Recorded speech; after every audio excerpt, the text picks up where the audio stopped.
Mahler a déjà composé des cycles de mélodies avec accompagnement orchestral. Il a déjà fait appel aux voix solistes et aux chœurs dans ses symphonies. Je pense à la 2e, la 3e, la 4e, la 8e. Mais ici, il va donner à la voix un rôle de tout premier plan. Le chant de la terre, Das Lied von der Erde en allemand, est une œuvre extrêmement forte, originale. C'est un tout unifié, véritable symphonie en 6 parties chantées, en alternance par une voix de ténor et une voix de mezzo-soprano. C'est une partition qui condense toute l'inquiétude, tout le sens du tragique, mais aussi toute l'ironie qui caractérise la musique de Mahler. Afin de saisir un peu plus la portée de cette œuvre qui est très personnelle, il faut revenir en 1907. C'est l'année qui précède la composition et qui a été particulièrement sombre pour lui. Alors, on a sa petite fille aînée, Maria, qui a tout juste 4 ans et demi et qui est emportée très rapidement par la scarlatine. Alors, vous l'imaginez, c'est une très grande épreuve qui rend difficile aussi sa relation avec son épouse, la belle et séduisante Alma, qui a presque 20 ans de moins que lui. Et comme un malheur ne vient jamais seul, on lui diagnostique un problème cardiaque. Lui, le sportif qui marche, qui nage, qui fait du vélo, c'est donc la déprime.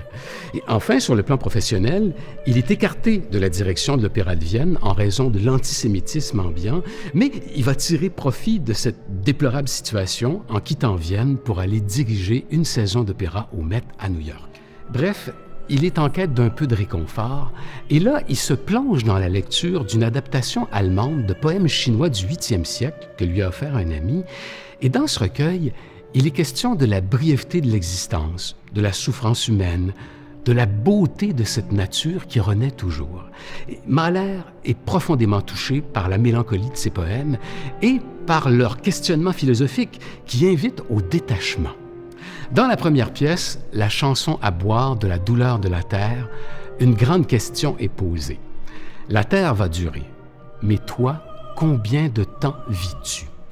C'est un poème qui évoque un homme qui noie sa mélancolie dans le vin, alors que la musique de Mahler va traduire toute l'angoisse de cette question. Dans la seconde mélodie, le solitaire en automne, alors là, c'est la voix de femme, dans une ligne vocale qui est très dépouillée, qui va traduire la solitude. Et c'est une merveille d'instrumentation avec de magnifiques solos de hautbois auxquels s'ajoutent les autres vents pour recréer justement cette atmosphère d'un soir d'automne et traduire musicalement la portée de ces vers. Écoutez bien. « L'automne dans mon cœur dure trop longtemps, soleil de l'amour, ne brilleras-tu jamais à nouveau pour sécher mes larmes? » Dans la troisième mélodie intitulée « De la jeunesse », on entend tout de suite une évocation musicale de la Chine. Et ça, c'est vraiment intéressant. Vous allez l'entendre, c'est la pièce la plus chinoise de la partition, avec son instrumentation de bois, de percussion. Et Mahler avait pu entendre de la véritable musique chinoise enregistrée en Chine à l'époque sur cylindre phonographique, qui est l'ancêtre du disque.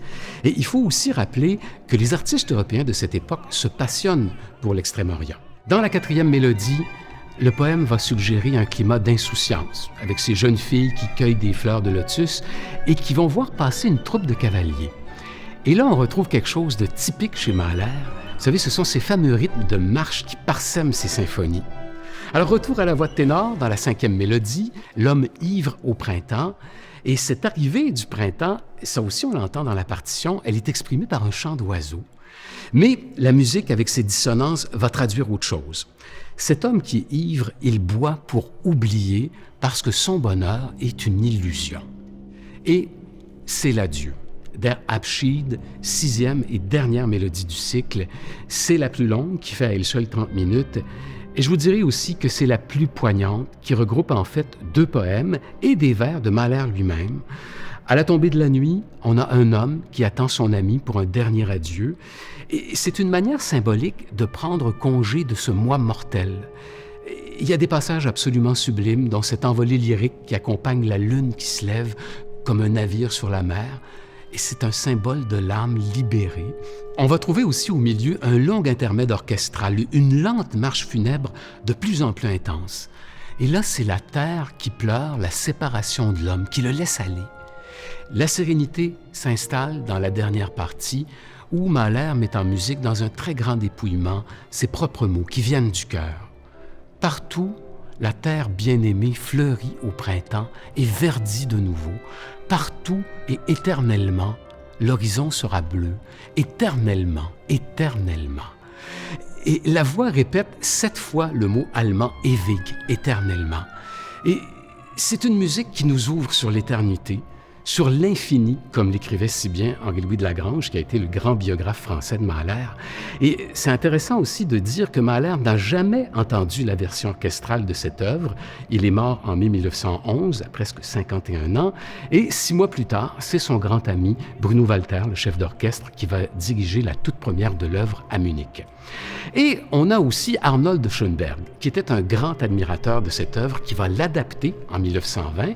Il en réalise une réduction orchestrale très dépouillée, destinée à un ensemble de chambres, de 13 instrumentistes, ce qui rend l'œuvre, je pense, encore plus bouleversante, parce que les chanteurs n'ont pas à lutter avec un grand orchestre et ça leur permet d'exprimer encore davantage toutes les nuances du texte et de nous en transmettre la grande force émotionnelle.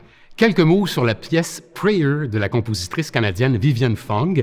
C'est une pièce qui est née d'un projet de CBC Music à Toronto et elle a été créée pendant la pandémie par un orchestre virtuel de 36 musiciennes et musiciens issus des 28 orchestres professionnels de tout le pays sous la direction de Yannick Nézet-Séguin.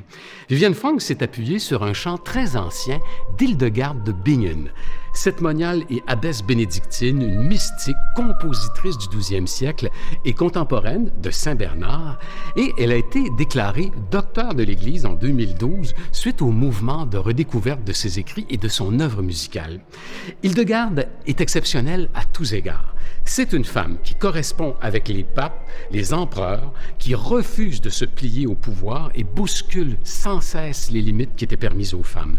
C'est quelqu'un qui peint, qui s'intéresse aux sciences naturelles, à la botanique, à la médecine, et elle connaît tout du pouvoir guérisseur des plantes. Dans ses écrits, elle met sans cesse l'accent sur cette nécessaire harmonie entre l'âme, le corps et l'esprit. Parce que pour elle, la musique, c'est la forme la plus élevée de l'activité humaine, un miroir de l'harmonie des sphères célestes, car, écrit-elle, l'âme est symphonique. Et ses préoccupations, sa sagesse, sont d'une grande modernité, encore pour nous aujourd'hui. Dans le cosmos, écrivait-elle, toutes les choses sont interdépendantes, de sorte que le moindre de nos faits et gestes a des répercussions jusqu'aux frontières même de l'univers.